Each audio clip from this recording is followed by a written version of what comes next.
자, 다 같이 읽겠습니다. 시작! 예수께서 모든 도시와 마을에 두루 다니사 그들의 회당에서 가르치시며 천국 복음을 전파하시며 모든 병과 모든 약한 것을 고치시니라. 무리를 보시고 불쌍히 여기시니 이는 그들이 목자 없는 양과 같이 고생하며 기진함이라. 이에 제자들에게 이르시되 추수할 것은 많되 일꾼이 적으니 그러므로 추수하는 주인에게 청하여 추수할 일꾼들을 보내주소서 하라 하시니라. 예수께서 그의 12 제자를 부르사 더러운 귀신을 쫓아내며 모든 병과 모든 약한 것을 고치는 권능을 주시니라. 아멘. 아멘. 자리에 앉겠습니다. 오늘 기쁨의 부활 주일입니다. 부활 주일 맞이하여서 특별한 분을 모셨습니다. 우리 이사별 선교사님, 우리가 그동안 많이 기다렸고 또 함께 기도하며 함께 했는데요. 우리 선교사님이 오랜만에 또 우리 교회에 방문하셨습니다. 여러분 다 잘 알고 계시지만 이제 안식년 중에 계시고요. 안타깝게도 우르무치로는 다시는 못 따라갈 것 같습니다. 그래서 하나님의 인도하심을 구하는 가운데 계시고, 그래서 오늘 또 말씀을 전해 주실 때에 하나님의 음성을 우리가 믿음으로 아멘으로 받을 때 은혜가 많기를 원하고요. 또 선교사님 나눠주시는 그간의 사역도 이야기들 가운데 하나님의 기쁨이 우리 가운데 공유되고 함께하는 시간 되기를 원합니다. 선교사님을 그동안 참 수고하셨고 또 주시는 말씀을 사모한다는 의미로 박수로 환영하며 모시겠습니다. 감사합니다. 네, 모든 영광 주님께 올려드립니다. 네, 저는 중국 신장 우르무치에서 쫓겨난 이사명 선교사입니다. 네, 쫓겨났어요. 그래서 1월달, 1월 중순인가 갑자기 집에 자고 있었는데 눈을 탁 떴는데 밑에서부터 제가 5층 맨 꼭대기에 살거든요. 근데 엘리베이터가 없는 그 집에 1층서부터 그냥 빠바바바박 하면서 이게 군화 소리가 이렇게 따다닥 들려오더라고요. 그래서 이제 올 것이 왔나 보다. 선교사가 항상 3가지 준비를 하면서 살아야 된다고 하잖아요. 언제든지 설교를 할 준비, 언제든지 떠날 준비, 언제든지 이 순교를 각오할 준비를 하고 있어라. 근데 이제 빠바바박 하면서 올라오는데 올 것이 왔다 드디어. 그러니까 언젠가는 추방당할, 중국이 하도 얼마나 그 보안이 심해졌는지 언젠가는 추방당할 것을 알고 있었지만 너무 빨리 온 거 아닌가 생각하면서 제 그 군화 소리를 들으면서 제 이제 노트북을 켜서 어저께 이제 제가 강의했던 그 내용이 있거든요. 그 강의 내용을 이렇게 지우고 있는데 이제 문을 꽝꽝꽝꽝 이렇게 막 엄청 두들렸죠. 그래서 문을 안 열어줬어요. 아직 파일을 다 못 지워서. 그래서 한참 두드리길래 안 지우고 계속 이제 저희 안에 일어나고 새벽 6시였어요. 근데 이제 그 자료를 다 지우고 이제 이 경찰들이 한 10명 정도가 되는 경찰들이 이제 문을 따고서 들어온 거죠. 들어와서 저하고 저희 안에 앉혀놓고 너희들이 지금부터 너희는 중국의 종교법을 어겼으니까 지금부터 너희 조사하고 연행해서 조사 시작하겠다. 그래서 저 바로 이제 춘행 바람으로 끌려가고 저희 안에 집에서 이제 애들이랑 경찰 한 10명 정도랑 같이 있다가 저는 이제 끌려 딱 갔더니 그 죄수들이 앉는 의자 있잖아요. 이렇게 손 이렇게 해가지고 앉는 의자에 이제 앉혀놓고 이제 경찰 한 3명이 이제 주문하는데 신문하는데 첫 번째는 이제 너네 너 여기서 전도 활동한 거 있지 않냐? 그래서 네가 전도했던 친구들 이름을 대라. 그리고 그거를 거의 한 1시간 얘기했나 봐요. 그래서 그런 얘기하고 이제 나중에는 제가 선교사인 거를 이 친구들이 경찰들이 이미 다 알고 있더라고요. 이미 알고 있고 뭐 제가 썼던 뭐 간증문 같은 것도 중국어로 다 번역을 해놨어요. 이미 다 알고 있어. 이미 다 알고 있어서 뭐 어쩔 수 없는 상황이어가지고 이 신문을 한 4시간 받았나? 그 신문 4-5시간 받고서는 집에 보내주고 이제 저한테 얘기하기를 15분 줄 테니까 짐 싸라고. 그래서 15분 짐 싸고 이제 그날 저녁 비행기로 이제 저희를 추방시킨 거예요. 그래서 애들 셋이랑 15분 챙긴 그 짐이랑 한국으로 바로 저희는 또 보내줄 줄 알았어요. 그래서 많이 챙기지도 않았어요. 제가 오늘 이제 새 옷을 입고 있지 않습니까? 어저께까지 그지 같은 옷을 입고 있다가 그런데 이제 오늘 설교한다고 새 옷을 입었는데 하여튼 바로 한국으로 보낼 줄 알았는데 한국으로 보낸 것도 아니고 저희를 카자흐스탄으로 이제 보내가지고 거기서 이제 3일 동안 난민처럼 좀 지내다가 그러고서 이제 한국으로 돌아오게 됐습니다. 네, 모든 것이 주님의 영광입니다. 그래서 주님이 하고자 하시는 일이 있을 것 같고, 그래서 저희는 5년 동안은 이제 중국에는 못 들어가게끔 조치를 받았고, 근데 지금 중국이 굉장히 어려워지는 상황이기 때문에 아마 5년이 아니라 한 5년 있다 들어갈지라도 아마 저희가 이제 그 리스트에 있기 때문에 다시는 아마 중국에 갈 수는 있겠지만 거기서 사역을 할 수는 이제 없지 않겠나 이런 생각을 이제 가지고 있습니다. 근데 이제 주님이 이제 하고자 하시는 일이 있으신 줄 믿습니다. 네. 그래서 오늘 여러분과 같이 이제 말씀을 보면은 우리 너무나 여러분이 잘 알고 있는 말씀입니다. 추수할 것은 많되 일꾼이 적다. 추수할 주인에게 청해서 추수할 일꾼을 보내주소서 하라. 이 말씀 앞에 보면은 어떤 이야기가 나오냐면 예수님께서 병자들을 고치세요. 예수님께서 중풍병자들을 딱 고치셨습니다. 4명의 친구들이 중풍병자를 침상에 메어가지고 예수님 계신 곳에 지붕을 뚫어갖고 예수님 발 앞에 내려놓죠. 예수님께서 말씀하세요. 작은 자야 안심해라. 네 죄사함을 받았느니라. 근데 이 예수님의 이 죄사함의 선포와 함께 즉시로 이 중풍병자가 나음을 입게 된 거죠. 나음을 입었는데 거기 주위에 있던 사람들이 와 진짜 놀라운 하나님의 능력이다 찬양해야 되는데 솔직히. 근데 그 옆에 있었던 이 서기관들이 다른 이야기를 하는 거예요. 뭐라고 말합니까? 저거는 지금 신성을 모독하는 거다. 응? 우리가 잘 알고 있는 그 다른 본문에 보면 저거는 지금 신성을 모독한다. 어떻게 인간이 죄사함을 대면서 논할 수가 있느냐. 그러니까 사실 정상적이었다면 종교 지도자들이 진짜 중풍병자가 하나님의 능력으로 낫게 됐다면 그 낫게 된 모습을 바라보면서 진짜 하나님을 찬양해야 되죠. 근데 그렇게 하지 않았다는 거예요. 그리고 또 무슨 일이 있냐? 예수님이 이 땅에 오신 이유 뭡니까? 항상 죄인들을 찾아다니시고 병든 자들을 찾아다니시고 귀신 들린 자들을 찾아다니시면서 항상 예수님의 회복을 하나님의 사랑을 나타내시고 회복시켜 주시고 싶어 하시잖아요. 그래서 예수님께서 세리 마태의 집에 들어가세요. 근데 그 모습을 바라보면서 우리 또 다른 이 바리새인들이 뭐라고 말합니까? 아니 니네 스승은 어떻게 해서 세리와 죄인들과 함께 앉아서 잡수실 수가 있냐? 말이 잡수시지라고 돼 있지 어떻게 같이 처먹을 수가 있냐? 그렇게 얘기하는 거잖아요. 예수님을 이해를 못하고 그 정말 죄인들과 세리들과 죄인들을 돌봐야 하는 종교 지도자들이 다른 마음을 갖고 있다 이겁니다. 예수님께서 또 이제 어떤 이야기가 나와요? 맹인들을 고쳐주셨어요. 앞을 바라보지 못하는 사람들을 고쳐주시고 그 뒤에 뭐라고 말합니까? 어떤 장면이 나와요? 귀신 들려서 말을 못하는 벙어리를 예수님의 능력으로 고쳐주시자 또 이때 이 종교 지도자들 바리새인들이 어떻게 말해요? 야 저거는 지금 귀신의 왕을 의지해서 귀신을 쫓아낸 거라고. 그런 모습을 바라보시는 예수님께서 이렇게 말씀하시는 것 같습니다. 36절 우리 같이 한번 볼까요? 36절에 예수님께서 이 마을마을을 다니시면서 고치시는데 정작 그들을 돌봐야 했던 종교 지도자들은 다른 마음을 갖고 있다 이거죠. 그러면서 주님이 36절에 이렇게 말씀하십니다. 36절 다 같이 한번 읽어보겠습니다. 시작. 무리를 보시고 불쌍히 여기시니 이는 그들이 목자 없는 양과 같이 고생하며 기진함이라. 아멘. 예수님이 바라보시니까 너무 마음이 아프신 거죠. 왜?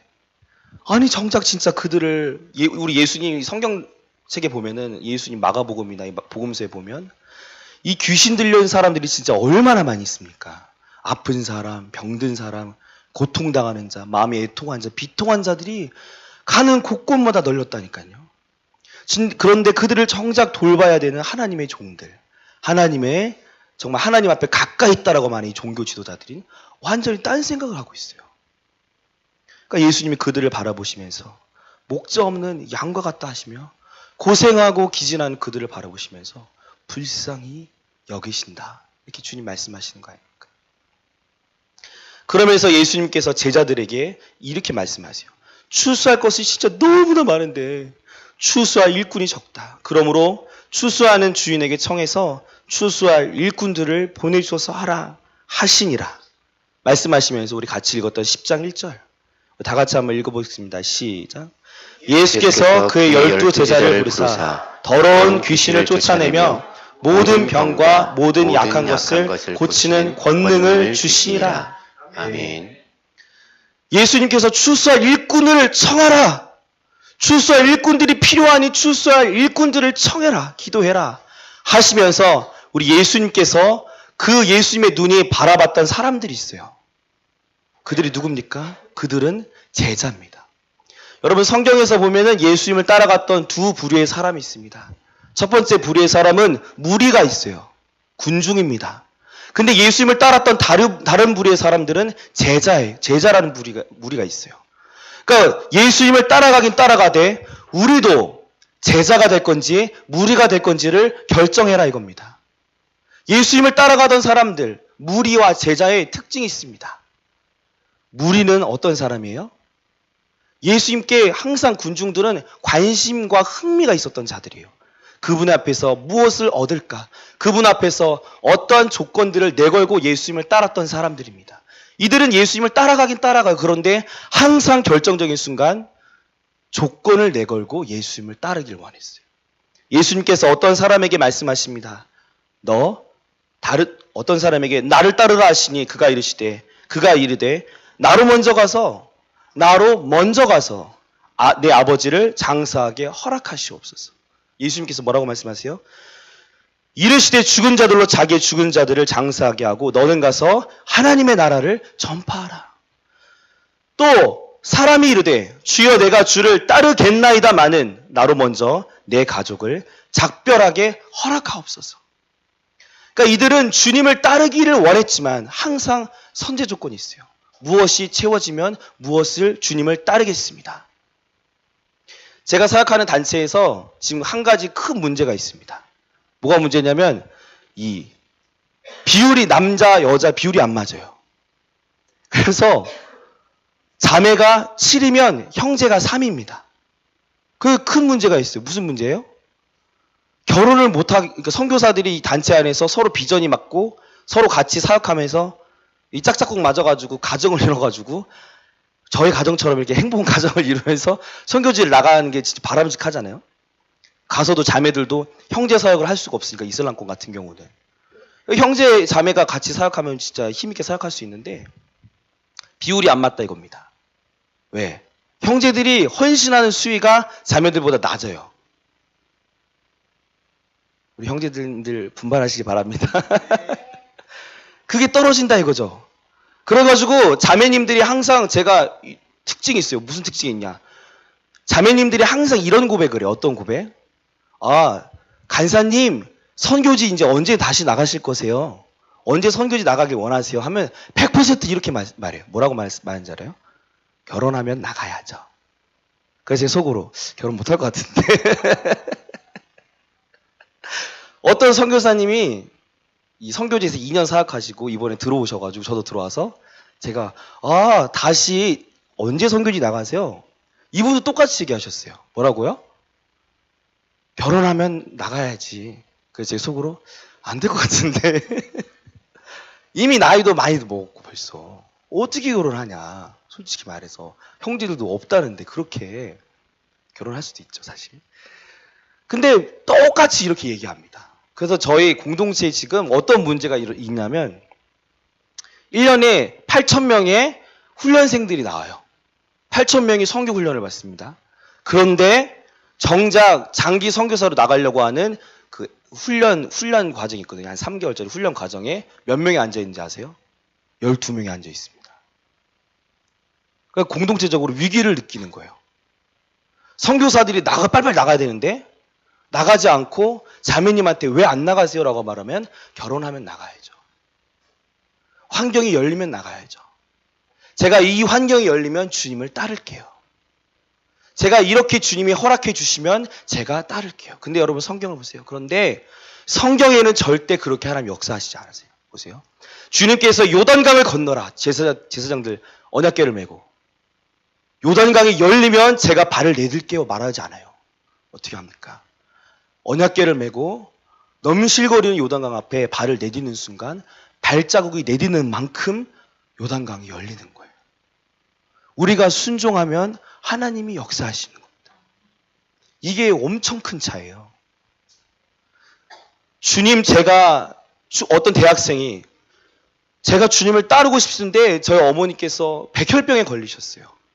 그 제가 했던 말이 있습니다. 네 어머니 백혈병 고쳐주면 너 주님 따르길 원하니? 네, 제가 기도하는 게 그거예요. 아니, 네가 먼저 주님을 다 던져버리고 주님 앞에 순종하고 선교사가 되라고. 그러면 주님이 그 다음 모든 일을 책임지실 거라고. 먼저 그의 나라와 의를 구하라. 그리하면 이 모든 것을 너에게 더하시리라. 주님 말하고 성경이 말씀하시는 원리죠. 그런데 예수님을 따라갔던 두 부류의 사람 중에 이 무리들은 진정으로 주님을 따라가기 전에 나로 항상 먼저를 얘기한다 이거죠. 그런데 주님의 제자들은 그렇게 하지 않습니다. 예수님께서 베드로야, 저기 저 마을에 진짜 너무 어렵다. 저기 죽어가고 있는 영혼들이 너무나 많다. 네가 나 대신 가서 저 마을에 가서 하나님의 나라를 증거해라. 베드로가 주님, 제가 어제 쳐놨던 물고기 그물을 아직 거둬들이지 못했습니다. 라고 말하지 않았다는 겁니다. 그들은 아멘 즉시로 갔을 때 주님께서 더러운 귀신을 쫓아내고 병과 약한 것을 고치는 권능을 주신다 이거죠. 세리 마태를 불렀을 때도 주님, 제가 아직 세금을 걷지 못했어요 라고 말하지 않았어요. 먼저 그들은 아멘 순종하고 주의 길을 따라갔어요. 그래서 그들은 무리라 불리지 아니하고 제자라 불립니다. 왜 그들은 그렇게 할 수 있었을까?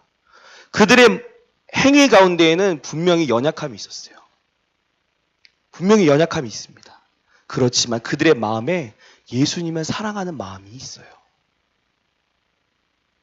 그들은 예수님이 목적 없이 고생하며 기진하는 저 백성들을 바라보시는 그 마음이 무슨 마음인지 조금은 아는 자들입니다. 항상 그들과 함께 거하시면서 예수님의 마음을 비췄을 거 아닙니까? 그들은 예수님의 마음을 알아요. 제가 선교지에서 제가 우리 주남교회 항상 오라고 하면은 좀 약간 민망한 게 있잖아요. 제가 한 2년 반 정도 됐을 때 너무 힘들다고 지금 와가지고 울었잖아요. 잊으시기 바랍니다. 제가 한 2년 반을 헤매가지고 선교지 가가지고 너무 힘들어가지고. 근데 제가 그때 뒤를 돌아보면 지금 제가 생각할 때 왜 그렇게 힘들었을까?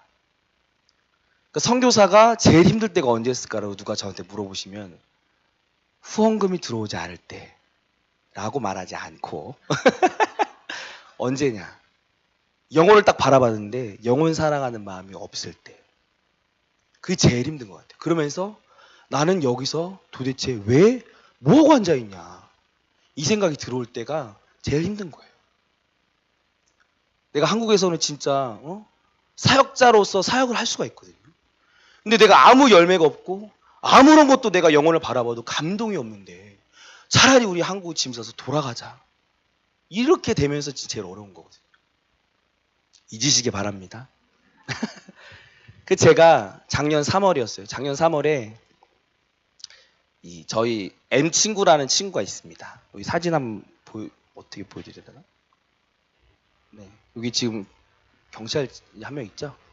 경찰이거든요. 이 M 친구인데 그 M 친구가 이제 저한테 제가 처음 가가지고 거의 사귀었던 친구입니다.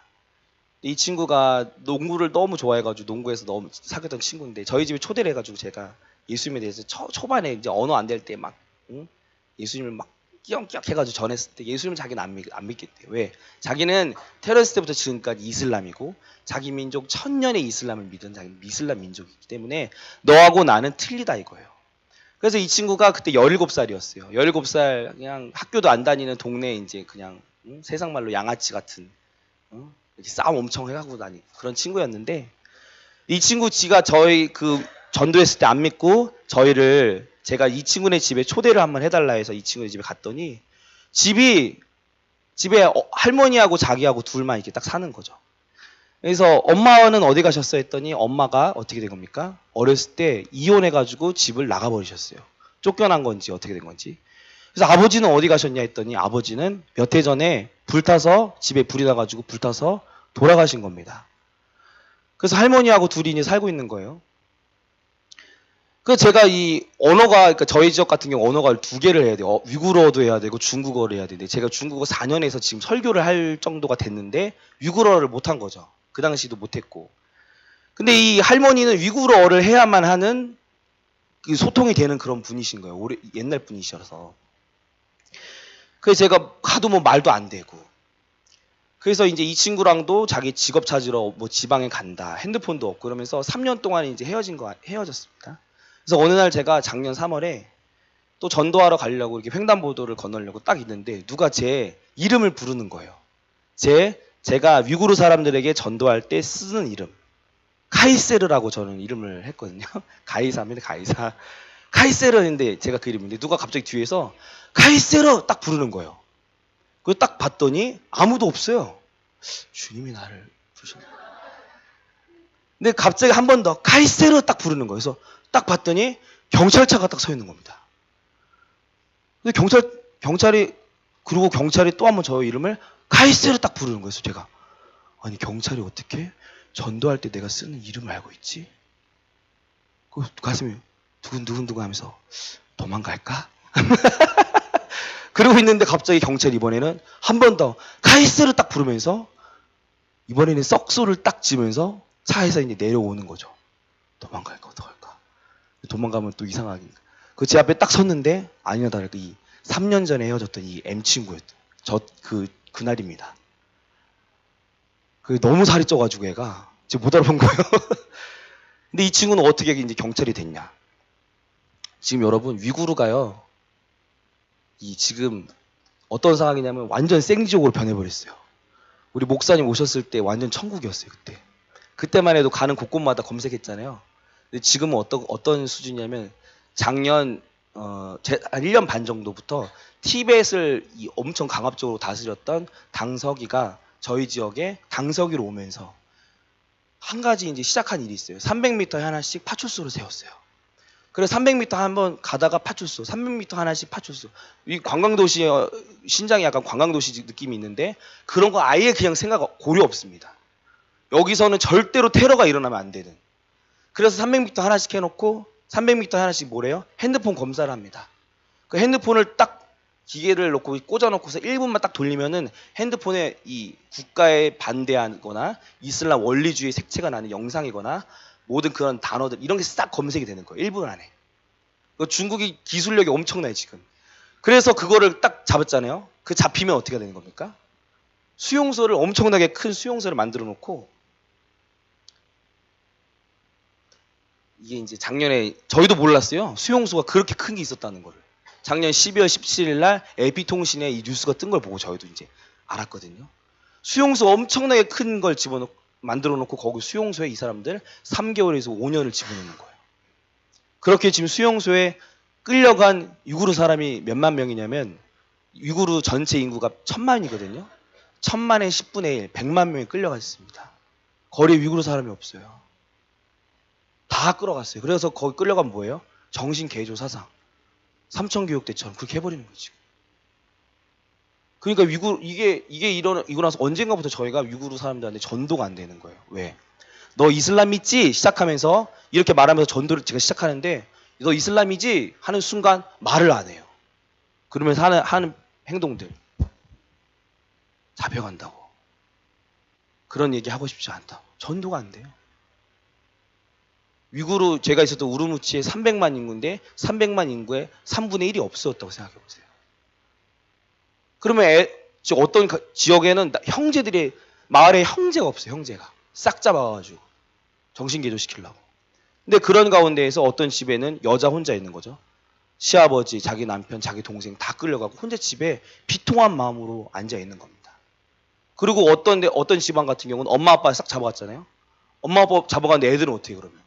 애들은 내주로 그냥 보내버린대요. 그러니까 지금 위구르는 완전 생지옥이에요. 그런 상황 가운데 저런 소식들이 12월 17일에 알려지고 이 외국인들을 이제 통제하기 시작합니다. 그러면서 지금 어떤 두 부류 추방시켜버리거나 어떻게 해요? 비자를 안 내줘가지고 돌아가게끔 만들어버리거나 그 작년 대비 지금 거의 30% 선교사님밖에 안 남았죠. 지금 70%가 추방됐거나 70%가 지금 한국으로 다 복귀할 수밖에 없는 상황이 돼버렸습니다. 완전 통제해버린 적이 돼요. 그 지금 위구르 사람들 또 어떻게 통제를 하냐? 이 중국이 기술력이 엄청 좋아졌어요. 그리고 중국 자체가 지금 시진핑이 이 독재를 하려고 법을 바꿔버렸잖아요. 독재가 가능하게끔 법을 바꿨다고요. 그리고 작년 2월 1일부터 올해 2월 1일부터 중국 종교조례법을 바꿨어요. 그래서 중국에 지금 1억 5천만 명의 그리스도인이 있는데 한족이죠. 1억 5천만 명의 그리스도인들을 대상으로 핍박을 가하면서 이 가정교회를 삼자교회, 중국이 통제할 수 있는 삼자교회 안으로 들어오게끔 만들어버리는데 법을 어떻게 바꿨냐. 가정에서 예배를 드리다가 10명, 20명 예배를 드리다가 경찰이 와가지고 적발되면은 벌금을 매겨요. 20만 위엔, 우리나라 돈으로 3,400만 원을 때립니다. 그러니까 여러분 지금 예배 드리고 있다가 경찰이 딱 와가지고 여러분 지금 불법을 저질렀습니다. 종교법을 먹였습니다. 하면 여기 있는 사람들이 함께 돈을 합쳐서 3,400만 원을 내야 됩니다. 그러면 여러분 다음 주에 오시겠어요? 아멘. 우리 재산 다 털릴 때까지. 진짜 주님을 간절히 찾으시겠죠. 그렇게 중국이 지금 2월 1일 날 법 바꿨고 이거를 대상으로 중국이 큰 가정교회가 하나 있는데 그거를 이제 다이너마이트 설치해가지고 폭파시켜버린 거 아닙니까? 그러니까 이런 전체적인 맥락 가운데 선교사들을 추방시켜버리는 거예요. 지금 막. 그래서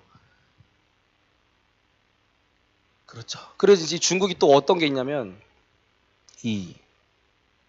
자기 국가의 1년 국방 예산보다 중국 이 독재 체제를 유지하기 위해서 들어가는 국가 내 보안이라고 해야 되나? 보안 시스템이 들어가는 돈이 더 높다 이겁니다. 그래서 어떤 게 있냐? 이제 이 경찰들이 안경을 딱 써요. 선글라스를 끼고 이렇게 한번 훑으면은 수배자 있죠. 수배자들이 안면 인식이 되면서 탁 보입니다. 그러면 짝짝짝 가가지고 샥 잡으면 되고. 위구르 같은 경우는 지금 어떤 마을은 위구르 사람들 집이랑 회사 300m, 반경 300m를 못 넘어가게끔 해놓고 CCTV 아까 엄청 많았잖아요. CCTV가 제가 경찰서에 가서 보니까 이 CCTV가 우리나라 무슨 300만, 500만 화소 그런 수준이 아니고 풀 HD급이에요. 그러니까 얘네가 안면 인식을 합니다. 그래서 300m가 넘어가는 순간 안면 인식을 해서 부자가 울리고 그 사람을 잡아서 이제 아까 말씀드렸죠 수용소로 잡아 듣는 거예요. 그러니까 집에서 300m, 회사에서 300m. 그러니까 이슬람 원리주의 완전히 다 차단시키고 여기를 이제 국가적으로 통제를 해버리는 거죠. 완전 생지옥에 산다니까요. 위구르 사람들이. 그렇기 때문에 300m 하나씩 파출소가 섰기 때문에 지금 경찰들이 엄청 많은 인력들이 필요하잖아요. 그래서 이 친구도 3년 만에 그냥 쉽게 경찰이 된 거예요. 이 친구 제가 만나고 나서 너무 안도의 한숨. 내 친구가 경찰이구나 하면서 이 친구한테 제가 물어봤습니다. 할머니 잘 계시니? 할머니 작년에 돌아가셨어 하면서 약간 글썽이더라고요. 그래서 제가 다시 전도하고 싶어서 이틀 후에 우리 집에 다시 와라. 그리고 오기로 저희 집에 이틀 후에 오기로 하고 그 다음날 제가 새벽에 이제 기도하는데 하나님이 제 마음을 한번 갈아엎으시거든요. 어떻게 갈아엎으시냐면 제 새벽에 이 친구를 위해서 기도하는데 하나님이 저에게 말씀하셨어요. 뭐라고 하냐. 실책하셨어요. 너 그 할머니 알고 있지? 애명제 할머니 알고 있지? 네. 그 할머니가 너를 통해서 내가 구원하길 원했다. 그렇게 말씀하시는 거예요. 근데 주님 제가 그때는 온 지 한 3개월 그래서 제가 언어를 못했어요. 아니 너에게 기회가 있었다는 거예요. 저는 그때 주님 언어를 못했어요. 주님. 아니, 너 집 앞에 10년차 위구르 할 수 있는 선교사님 살았지. 네.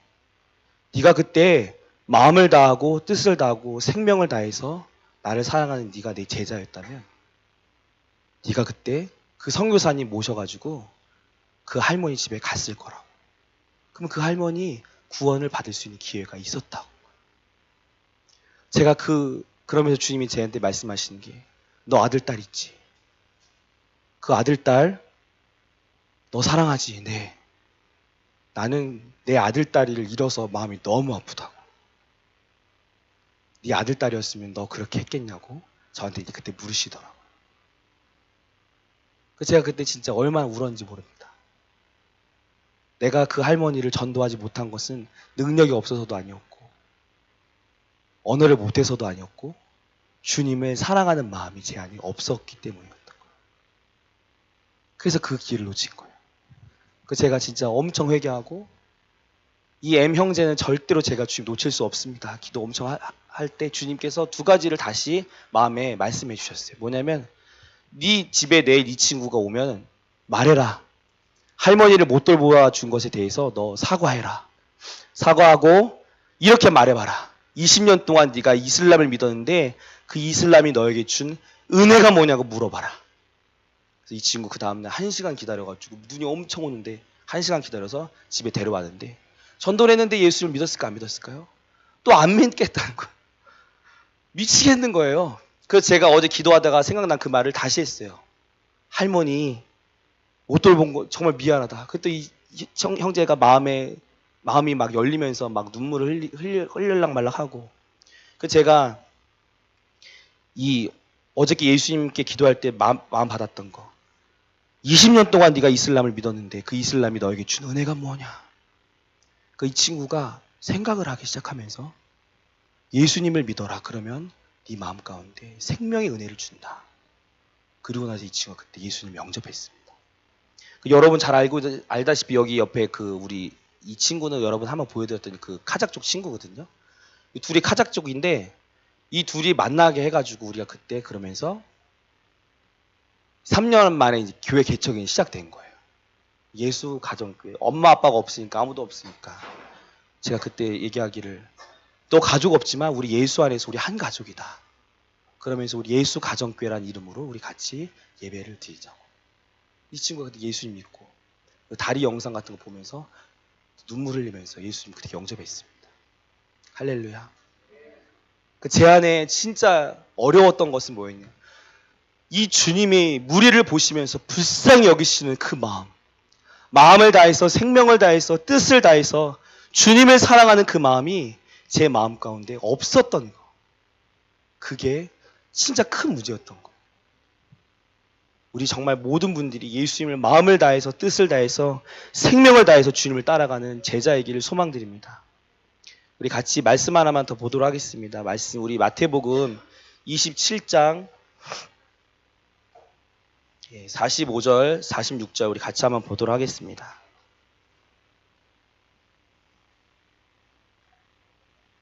마태복음 27장 45절 46절 다 같이 한번 읽도록 하겠습니다. 다 찾으셨나요? 시작. 제6시로부터 온 땅에 어둠이 임하여 제9시까지 계속되더니 제9시쯤에 예수께서 크게 소리질러 이르시되 엘리 엘리 라마 사박다니 하시니 이는 곧 나의 하나님 나의 하나님 어찌하여 나를 버리셨나이까 하는 뜻이라. 아멘. 아멘. 제가 예전에 신학교 다닐 때 성경에서 진짜 이해가 안 가는 구절이 바로 이 구절이었습니다. 고난주간이 되면은 목사님들이 항상 말씀하시는 이 구절. 이 말씀을 들어도 잘 이해가 안 된다 이겁니다. 아니 갑자기 겟세마네를 통과하신 그 예수님께서 원망을 하시는 거예요. 나의 하나님 어찌하여 나를 버리십니까? 땀방울이 핏방울 되도록 기도하셨던 그분이 나의 원대로 마옵시고 주의 뜻대로 하옵소서 하면서 기도하면서 주 앞에 나갔던 그분이 아니 갑자기 어떻게 이 원망을 이렇게 하시면서 숨을 거두실까? 숨을 거두시기 바로 직전에 하신 말씀 아닙니까? 그러다가 이제 성경을 보는데 이 똑같은 구절이 시편 22편에 있더라고요. 그 시편 22편에 보면은 이렇게 시작합니다. 뭐라고 시작하냐? 시편 22편 1절에 내 하나님이여 내 하나님이여 어찌 나를 버리셨나이까 어찌 나를 멀리하여 돕지 아니하시오며 내 신음소리를 듣지 아니하시나이까. 예수님이 말씀하셨던 그 고백이 여기 있구나. 그러면서 22편을 공부해 보니까 22편은 예수님의 순환을 예언한 예언시래요. 그리고 딱 봤더니 진짜로 예수님이 그 십자가상에서 이루어지는 일들, 예수님의 겉옷을 나누며 속옷을 제비 뽑는 그 일들이 여기 이제 예언되었다 이거죠. 와, 진짜 신기하다. 그러면서 근데 시편 22편에는 예수님의 뭡니까? 이 순환만 예언되어 있는 게 아니라 한 가지 이 후반절에 소망이 담겨 있어요. 그 소망이 뭐냐면 시편 22편 27절, 28절입니다. 이렇게 되어 있습니다. 잘 한번 들어보세요. 땅의 모든 끝이 여호와를 기억하고 돌아오며 모든 나라의 모든 족속이 주의 앞에 예배하리니 나라는 여호와의 것이요 여호와는 모든 나라의 주제이심이로다. 그러니까 한마디로 말하면 뭐예요? 모든 열방이 주 앞에 돌아오게 될 것을 예언하고 있다 이겁니다. 근데 예수님께서 여러분 잘 보세요. 우리 예수님을 뭐라고 부릅니까? 예수 그리스도라고 부르잖아요. 그리스도라고 하는 것의 뜻은 뭡니까? 기름 부음을 받은 자라는 뜻이거든요. 그러면 구약 성경에 기름 부음을 받은 자의 세 부류의 사람이 있어요. 왕, 제사장, 선지자. 이 세 가지의 기능을 통합하신 분이 예수님이라고 말하면서 우리는 예수님을 그리스도라고 부르잖아요. 근데 이 예수님의 이 그리스도의 직분이 가장 결정적으로 클라이막스로 나타나는 성경의 구절이 어디예요? 십자가 상이에요. 예수님이 십자가 달리시자 그분 머리 위에 죄패가 하나 붙었습니다. 뭐라고요? 유대인의 왕. 그것이 조롱하는 것에 유대인의 왕이라고 붙은 거지만 예수님은 진짜로 거기서 사단의 권세를 멸하시고 하나님의 나라의 통치를 완성하시는 왕의 역할을 진짜로 감당하신 거죠. 다시 왕의 역할을 감당하셨어요. 그리고 예수님은 제사장의 역할도 그 십자가 위에서 감당하십니다. 어떻게? 자기가 영원한 제물이 돼서 영원한 대제사장이 돼서 모든 인류와 앞으로 올 우리 모든 세대의 죄를 십자가에서 용서해 주신다 이겁니다. 그분은 대제사장의 역할을 감당하시고 마지막 선지자 역할도 감당하세요. 선지자의 역할은 성경에서는 두 가지예요. 뭡니까? 첫 번째는 중보기도자, 두 번째는 대언자 역할이에요. 사람 편에서 하나님을 향해 사람 편에서 사람들을 위해서 기도하는 중보기도자. 모세가 백성들을 위해서 기도했던 것처럼 예수님이 십자가 위에서 저들이 하는 일을 무엇인지 알지 못합니다. 주님 저들을 용서해 주십시오. 기도했잖아요. 그 중보기도자 역할을 감당하시고 마지막 대언자 역할이 남은 거예요. 예수님께서 대언자는 뭐예요? 하나님 편에서 하나님의 말씀을 받아가지고 사람들에게 대언하는 대언자 역할이죠. 예수님께서 마지막 이 십자가에서 하나님의 말씀을 대언하신 말씀이 시편 22편인 겁니다. 예수님 마지막 그 십자가에서 엘리 엘리 라마 사박다니 무슨 생각을 하십니까? 예수님이 그 십자가에서 마지막 자기가 이제 이 십자가 통과하면 모든 민족과 모든 열방의 죄를 용서하고 이제 모든 민족이 주 앞에 돌아오게 될 것에 대한 소망한 비전함이 그분 앞에 있는 겁니다. 그게 예수님의 비전이셨어요. 오늘 부활주일입니다. 그리고 나서 예수님 부활하시고 나서 뭐라고 말씀하십니까? 승천하시기 직전에 너희는 모든 민족으로 가서 제자를 삼아 아버지와 아들과 성령의 이름으로 세례를 줘라. 부활절에는 예수님의 이 부활에 정말 부활을 통해서 시작된 그 신호탄 모든 민족이 주의 복을 받을 것이라고 하는 이 세계 선교의 비전이 다시 한번 기념되고 다시 한번 기도되어야 된다고 믿습니다. 이 부활의 능력이 정말 놀랍습니다. 보세요. 제가 이 친구 이야기를 또 하도록 하겠습니다. 여기 보면 지금 V자를 하고 있는 아주 뚱뚱한 자매 보이세요? 이 자매가 우리 교회의 자매인데 작년 이제 3월에 우리 M 친구가 예수님을 영접하고 나서 예수님 영접했더니 진짜 너무 기쁜 거예요. 제가 한 영혼이 주 앞에 돌아오는 그 기쁨이 한번 경험을 하고 나니까 너무 기뻐서 그 다음 주에 또 전도를 열심히 하러 다니다가 만나게 된 친구입니다. 근데 제가 딱 처음 만났을 때 저 지금 뚱뚱하잖아요. 저기서 19kg가 더 쪄 있었어요. 그러니까 너무 뚱뚱한 친구여가지고 제가 딱 가다가 이제 아줌마라고 불렀거든요. 근데 이 아줌마가 산책을 하고 다니시는데 토끼를 끌고서 산책을 하세요. 근데 우리가 이제 대부분 산책할 때 토끼는 잘 안 끌고 다니잖아요. 개나 고양이를 끌고, 중국도 비슷하거든요. 근데 갑자기 이 친구가 토끼를 끌고 다녀서 제가 너무 신기해서 아, 토끼 이쁘네 아줌마 했더니 자기 아줌마 아니래요. 그 몇 살이세요? 그랬더니 17살이랍니다. 그 제가 왜 17살이라고 생각을 못했냐면 다른 친구들이 다 학교 가 있는데 이 친구만 토끼를 끌고 수업 시간에 나와 있는 거예요. 왜 학교 안 가요? 그랬더니 학교를 안 다닌답니다. 알고 봤더니 왕따를 당하는 거예요. 너무 뚱뚱해서. 그래가지고 제가 잘 됐다 싶어서 마음에 왕따를 당했으니까 상처가 있을 거 아닙니까? 전도해야지. 그래서 제가 어머니 돌아가셨을 때 죽고 싶었다. 근데 용기가 없어서 자살은 못했는데 예수님 믿고 나는 평안함을 얻었다. 간증했더니 자기 팔을 걷습니다. 딱 걷어요. 딱 보여주는데 뭐가 있는지 알아요? 여기서부터 여기까지 0.5mm 간격으로 칼자국. 이쪽도 보여주는데 여기서부터 여기까지 다 칼자국이에요. 자세히 봤더니 여기 이쪽에 완전 수술 너무 심하게 잘라가지고 여기 이제 자살한 자국이 한 4-5군데 있고 우울증을 겪고 있었던 자매였던 거예요. 깜짝 놀랐어요 진짜. 인사할 뻔했어요. 죄송합니다 할 뻔했어요. 제가. 그 알고 봤더니 어렸을 때부터 할머니한테 맞으면서 커가지고 우울증이 생겼는데 엄마도 우울증인데 엄마가 또 우울증에서 약간 이 완벽주의자. 그래가지고 애한테 뭐라고 할 때마다 그러니까 이 친구들이 중국 친구들이 뭐가 있냐면 애가 하나씩밖에 없잖아요 집에. 그러다 보니까 대학교 가는 스트레스도 엄청 크고 하나다 보니까 어렸을 때부터 이 자살을 그렇게 해요. 그래서 10살 때 4명의 친구들이랑 같이 예약 자살을 시작한 거죠. 그러고 나서부터 엄마가 뭐라고 할 때마다 근 겁니다 계속. 나중에는 우리 사진을 보여주는데 이 허벅지 있잖아요. 양쪽 허벅지도 다 칼자국이더라고요. 그랬던 자매가 예수님 전했을 때 믿었게요 안 믿었게요? 안 믿었어요. 그리고 나서 그 다음 주에 저희 아내 같이 가서 전했는데 안 믿고 6개월이 기도했는데 6개월 후에 이 자매가 저희가 기도할 때마다 거라사 귀신 들린 그 말씀을 보여줬거든요. 그게 생각나서 이 친구가 나중에 저희한테 고백하기를 그 말씀 보여주고 집에 가서 저희한테 문자가 오기를 나 기독교에 가입할래. 예수 믿겠다고 하지 않고 나 기독교에 가입할래. 그래서 저희 집에 와라. 다시 예수님 전하고 이 친구 예수님을 영접했습니다. 근데 진짜 영접했어요. 신기한 일이 일어났어요. 마음에 평안함을 그러니까 2016년에는 1월 1일부터 12월 31일까지 집 밖에 한 번도 나간 적이 없대요. 이렇게 우울증을 겪었던 자매가 예수님 믿고 나서 마음의 평안함을 진짜 인생 처음으로 얻고 어떻게 된 거예요? 집에 가서 뭘 하기 시작한 겁니까? 청소를 하기 시작한 겁니다. 우리도 마음이 불편하고 막 힘들고 그러면 집안 엉망진창이잖아요. 그 청소를 했더니 아빠가 집안에 딱 들어왔는데 어때요? 집안이 너무 깔끔하게 변해버린 거예요.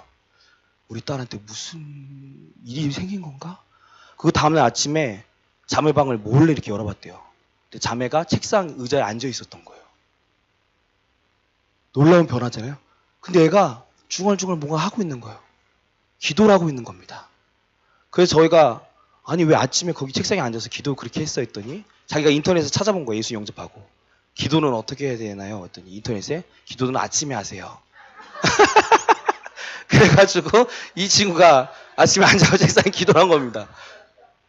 그래가지고 아빠가 그러면서 한 말 아빠한테 아빠가 공산당인데 공산당은 공식적으로 종교를 가질 수 없거든요. 아빠한테 아빠 나 기독교에 가입했어. 그랬더니 아빠가 아무것도 상관없이 그냥 애가 변한 걸 느끼잖아요. 끌어안고 막 입을 맞췄대요. 그러고 나서 한 2달 있다가 이 아빠를 저희가 만났거든요. 그 아빠한테 들어봤더니 이 아빠가 집이 엉망진창이잖아요. 엄마도 우울증, 자기 딸도 우울증, 자기만 정상인데 자기도 조금 있으면 미쳐갈 것 같아요. 그래서 어떻게 한 거예요? 얘를 데리고 막 방학 때마다 학교도 어차피 안 되니까 막 베이징, 상하이 큰 도시들 유명한 병원에 넣고 입원도 시켜보고 상담도 해보고 치료도 받아보고 약도 효과가 없대요. 마치 성경에 나오는 12년 동안 피 흘리는 여인처럼 자기가 가진 거 다 탕진해버리면서 아무런 효과가 없는 거예요. 늘어나는 거는 칼자국. 그리고 저희가 여기 너무 선명한 게 이만큼 있어가지고 이거 언제 한 거냐고 물어봤어요. 예수 영접하고. 예수님 믿기 3일 전에 걷다는 겁니다. 놀라워요. 근데 진짜 예수님의 그 죽으심과 부활의 그 능력 있잖아요. 능력이잖아요. 복음이. 이게 딱 들어가니까 애가 완전히 바뀌어버렸어요. 그러고 나서 어떻게 돼요? 누가복음을 이 친구가 막 읽어나가기 시작하고, 제가 마가복음 진짜 말씀, 너 씨 뿌리는 비유 30배, 60배, 100배로 네 인생이 바뀌길 원하냐? 그런 열매 맺기를 원하냐? 그렇게 변하길 원한다고. 저희 집에 처음 왔을 때 기도해 주려고 할 때 안 된다고 했어요. 왜? 자기 안에 있는 이 귀신들이 응? 너네를 해할지도 모른다고 그런 활동을 하면. 저희가 뭐 무섭잖아요. 그래가지고 기도 엄청 부탁했다니까요. 제가 목사님 가는지 모르겠는데 중국 기도 엄청 부탁하고 진짜 믿음으로 기도를 했거든요. 근데 이제 놀라운 일은 그런 귀신의 활동이 나왔을까 안 나왔을까요? 안 나. 그러니까 그게 두려움만 느껴질 뿐이지 성령의 말씀에, 이 성령의 검이잖아요. 잽이가 안 되더라고 진짜. 말씀이 그냥 뚫고 들어가더라니까 영혼을. 그래서 그 친구가 제가 그때 했던 말씀, 그 100배 결실을 맺길 원한다. 네 진짜 주님 그렇게 하실 거다. 너 변화시키실 거다. 네 주 예수 믿으면 너와 내 집 구원을 얻을 것이다. 나중에 이게 옆에 보면 여러분 이게 크리스마스 날이거든요. 그날 누가 온 거냐면 그 옆에 그 엄마가 와 있는 겁니다. 지금 엄마예요, 엄마. 그 엄마가 얘가 예수 믿고 변했잖아요. 완전히 변해버렸잖아요. 엄마하고 사이가 엄청 안 좋아요. 근데 이 엄마가 얘가 변하고 부모님이 인정을 할 수밖에 없어. 엄마 아빠 공산당인데도 저희 집에 교회에 오는 거를 막지를 않나요. 왜? 가면 변화돼 오니까. 저 놀라웠어요. 복음이 능력입니다. 그래서 이 아주머니도 저희 집에 한번 온 거예요. 이 자매가 전도에서 데리고 왔고 예수님에 대해서 전하고, 그때 예수님을 영접하기 시키냐 했을 때 기도 따라해라 했을 때 이 아주머니도 예수님 영접한 기도를 따라했고, 그리고 나서 한 달인가 한 달 반 후에 저 크리스마스 예배 때 다시 온 겁니다. 할렐루야. 그 진짜로 복음이 능력이고 예수님의 십자가 용서와 이 부활의 그 놀라운 능력, 이게 진짜 사람을 완전히 바꿔버리더라니까. 그러고 이 친구가 3개월 동안 얼마나 이 기도도 배우고 말씀 읽는 것도 배우고 또 기타도 배워가지고 얼마나 찬양을 잘하는지. 제가 나중에 이 찬양 특송을, 그리고 나중에 이 친구가 복음 전도자가 되는데 어떻게 됐냐. 위구르라고 하는 민족이 이 중국말을 배우고 싶어요. 이 친구는 중국 사람이 한족이거든요. 근데 중국 사람들이랑 사귐을 안 해줘요. 무시하고. 그러다 보니까 중국말이 안 늘잖아요. 그래서 제가 이거 위구르 사람들 친구를 이 믿은 친구하고 같이 연결시켜서 중국어를 가리키는 일도 했어요. 이 친구 안에 그런 소수민족에 대한 애틋한 마음과 전도해야 된다는 그 마음, 사실을 알게 되고. 이 친구 나중에는 그런 친구로 변해버렸어요. 3개월 만에. 그리고 마지막에 우리 선생님들 마지막 연합 예배를 그 다음날 주일날 하려고 하는 그 전날 저희가 잡히고 이 친구하고는 지금 연락을 이제 끊어버렸어요. 왜냐면은 이제 저희가 혹시 IP가 한국인데 이게 들어가면서 그 친구한테 가면은 이제 혹시 피해가 갈까봐. 근데 저희가 안타깝죠. 저희가 나와가지고 저희 아내 계속 막 울어요. 추박당에서 나와서 막 울고. 왜 우냐 하면 나도 모르겠어. 선교사가 추방당하면 이 화상 3도에서 4도의 충격이 있다고 하더라고요. 저는 하여튼 조금 있었는데, 근데 저는 이런 충격이 있었어요. 누가 이렇게 막 두들기면은 가슴이 거기 트라우마가 생긴 거, 한마디로. 이렇게만 하면은 지금 많이 좋아졌는데 깜짝깜짝 놀라는 겁니다. 근데 그런 것도 다 하여튼 있었는데, 제가 그 선교지에서 나와서 이제 갈 데가 없잖아요. 애들 셋 데리고서는 갈 데가 없는 그 상황 가운데 너무 앞길이 막막하잖아요. 중국어 내가 4년 배웠는데 이제 어떻게 해야 되나 이런 생각이 들어가지고 이제 어디로 가야 되나 하고 있는데, 아침에 묵상하고 있는데 주님께서 제 마음을 막 위로하시면서 이런 말씀 하나 주셨어요. 주께서 바울 곁에 서서 이르시되 네가 예루살렘에서 나의 복음을 증거할 것 같이 로마에 가서도 이 복음을 증거해야 될 것이다. 그러니까 주님이 바울을 곁에 서서, 바울이 얼마나 그 트라우마가 많은 사람이 생각해봐요. 제가 맨날 맞고 돌에 맞고 막 맨날 쫓겨다니고 아마 트라우마가 있었을 거예요. 근데 그 사람은 어떻게 그걸 극복해내면서 끝까지 복음 전도자가 될 수 있었을까? 주님이 늘 그 사람 곁에 있었던 거죠. 그 주님이 저한테 그날 말씀하시면서 저희는 다시 선교지로 나가려고 합니다. 그 말씀 다시 위로하시면서 저희는 이 위구르 사람들이 남아있는 곳이 있어요. 카자흐스탄에 가보면은 위구르 사람들 30만이 아직 살고 있거든요. 그 곳에 가서 저희는 다시 교회 개척 사역을 하려고 해요. 이제 올해는 지금 안식년이 일단 됐고 내년 2월에 다시 카자흐스탄으로 가서 다시 이 영광스러운 선교사의 삶을 살기를 원합니다. 제가 진짜 그날 아침에 쓴 글에 너무 억울하다. 3년 동안 그 고생하다가 4년 만에 교회 개척됐는데 너무 억울하다. 우리 친구들 놓고 온 거 너무 억울하다. 근데 하나님, 내가 이 시대에 이 마지막 선교할 수 있었던 그 시대에 이곳에 선교사로 불러주신 것 너무 감사하고 영광스럽습니다. 그 은혜가 있었습니다.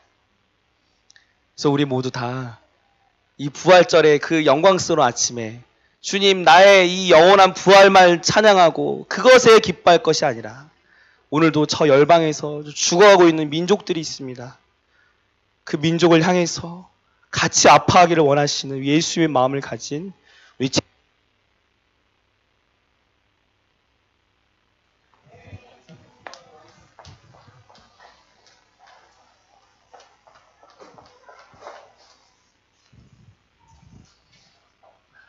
네.